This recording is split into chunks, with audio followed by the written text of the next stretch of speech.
গন্ধরাজ mojito মাই summer crush.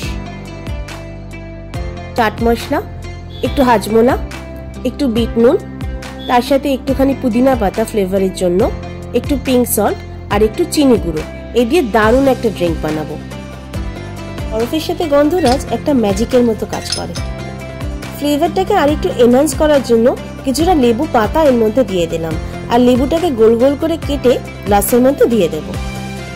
বেশ একটু চটপটা করার জন্য 1 চামচ মতো চাট মশলা এর মধ্যে দিয়ে দিলাম, আর একটু ট্যাঙ্গি ভাব আনার জন্য কিছুটা হাজমোলা দিলাম, অল্প একটু নুন দিলাম, আর দিলাম চিনি গুঁড়ো। আর চিনিটা যদি কেউ অ্যাভয়েড করতে চাও তাহলে গুড়ের পাউডারও দিতে পারো।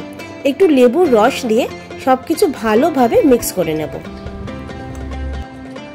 নুন, চিনি, মশলা সব ভালোভাবে মিক্স হয়ে গেছে, আর ফ্লেভারটাকে আরেকটু এনহান্স করার জন্য কিছুটা পুদিনা পাতা দিয়ে দিলাম, আর লাস্টে এখানে অ্যাড করছি স্প্রাইট।